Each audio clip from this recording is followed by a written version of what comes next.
coming from their side, right? It gives me great pleasure to deliver my first ever LO speech with such a sordid and vile setup that they tried to impose on to you today. But let me remind you, Mr. Speaker, that they never once characterized what chemical weapons are, what the effects of chemical weapons were, and how our state is going to employ them. We think it's a serious harm under their model. You cannot take out something and say that these weapons exist in a vacuum. You cannot highlight that on a very academic line. We think on that part and on simple task fulfillment, they lost this debate. But more than that, let's listen to the numerous concessions that they made on their principle ground and also contradictions within their setup. First, they told you that rogue states are going to go on a frenzy and are irrational to begin with, right? Then they told you, well, they're not going to use it because of mutually assured destruction. That in itself is a contradiction. But more than that, their entire case hinges on this idea of equality, right? How we need to level the playing field. I'm sorry, if your need to level the playing field and have as vile and sordid weapons as your enemies is more important than for both parties to not have these vile and sordid weapons in the first place, then I think that that's treacherous under your model. Have a seat, I'm just starting. Don't get so excited. Then I told you, okay, look, like your right to choice for independent nations to choose what weapons you want to use only matters insofar as you abide by, as they like to claim, just war principles. If they read up on just war principles, you'll tend to notice that they govern both the kind of conducts of war before and after, and also when do you go for war. That means you cannot attack.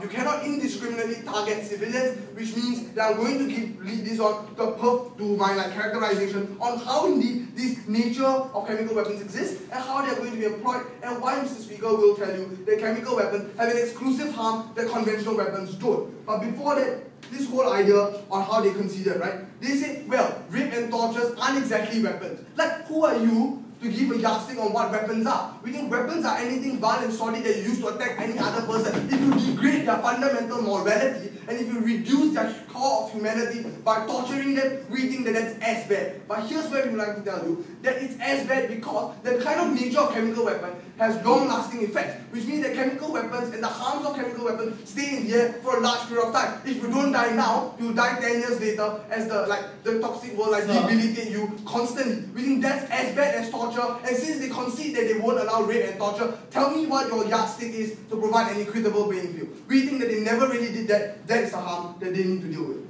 On to this idea of why the leveling playing field isn't the be-all and end-all. First, Ernie will then talk to you about the retrogressive movement, or why this takes the disarmament movement on a back seat, and he'll also tell you on why it necessarily insinuates for proportionate response, which means that you will tend to form a more volatile society because you force countries to retaliate in that same sordid manner. So what is our policy for today? We think things that are indiscriminate and are going to reduce innocent civilians are things we don't stand for. We think that they are vile, we think that they are sordid. Go. In status quo, there are already weapons that are indiscriminate, like drone strikes, like cluster bombs. Why then do you not ban those? Look, we think that drones are fairly specific, but if you can show us why drones are going to be as indiscriminate, we'll ban that as well. We think we're not going here to debate on the merits of every single weapon that exists. We think that if these weapons that you so claim are as bad and as indiscriminate, and it falls within the criteria that we're going to bring to you, we're perfectly happy to ban that. Deal with the more important issues, not the minute details.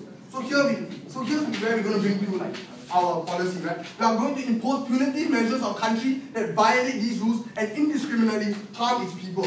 Now we bring on to our characterization, right, on how chemical weapons are employed. You realize that chemical weapons are more expensive than conventional weapons, and we realize that countries are better equipped, militaries of countries are better equipped at preventing chemical attacks, but they're not. But there's no way in preventing bombs or missiles, because when it hits you, you die instantly. There's no retrospective action that could possibly be taken to mitigate their loss. What does this mean? This means that people with chemical weapons, if you allow them, are not going to use it on military strikes. Well, who then are they going to use it for? Quite simply, they're going to target the people, because the people are how they're going to get to the people to get to the government. This is something bad, right, Mr. Speaker? We think that the exclusive nature of chemical weapons are bad in and of itself. We think that when you target and undermine the innocent civilian population to cause panic, to induce surrender, or some people do it for fun, like in Iraq they tried to gas the Kurds. We think these are something we don't want, right? Because we think that that's bad in and of itself, and we think it's ridiculous that we can ever combat that. No, thank you. Sit down. Then they told you, well,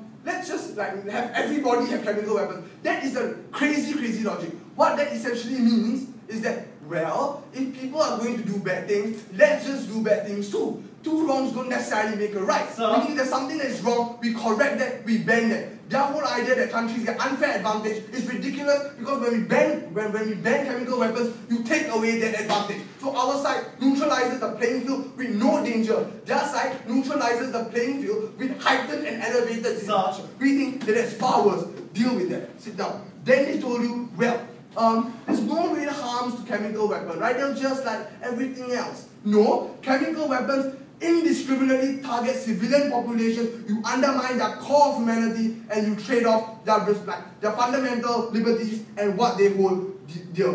Here's where, Mr. Speaker, we tell you that the nature of chemical weapons and how they are used is a solid and insidious tool that undermines the civilian population, and this turns a war between men and armies into a war waged upon innocent people who never opted in and never consented to this whole idea, and to send them into the theatres of war is a brutal assault on their fundamental liberties. Second idea, why do we need to upkeep IHR principles and why this core of humanity is so sacrosanct? We think there's a fundamental difference, and this was said by Sheng Wu, for example, so it's quite reliable, on what the difference is between the moral distinction between attacking a person as an army combatant and destroying his very core of humanity. The fundamental difference is this, right? When you attack someone, an army combatant, he knows that he's going into death of war, he perfectly consented to this whole idea of a race. We think innocent people are degraded because they never consented to this. We think that it's absolutely ridiculous they can ever stand for that. You aggravate the suffering of the lay people and you render their death inevitable. We think that that is always going to be a bad thing, Mr. Speaker. So what is the distinction now? We think that the distinction is clear, right? When there's a tool that is, for all likelihood, going to impact a very large scale to a point where innocent civilians are going to get massacred, we think it's very, very equitable to draw the line and tell you that you do not harm these innocent people, right, Mr. Speaker? Just because that collateral damage exists doesn't give you a right to intentionally use chemical weapons to violate hospitals or to violate structures or to kill innocent lives. We think that collateral damage and ineffectiveness of the policy that they take, it's going to be ineffective. Yeah, well, things are going to be ineffective sometimes, right? That doesn't necessitate you to prevent laws from being enacted. We think it's ridiculous that simply on the grounds of it being ineffective, you are going to degrade people's lives. We think it's not enough for them to say it's ineffective. They need to show you principal benefits vis-a-vis the harms that we've brought to you, which is the widespread killing of people and the brutal assault on fundamental liberty of people who cannot opt out of these dangerous and insidious methods of killing. Here's where we want to tell you, Mr. Speaker, that the right to life is the most important life, and all the other rights that they talked about stems only when you preserve the right to live.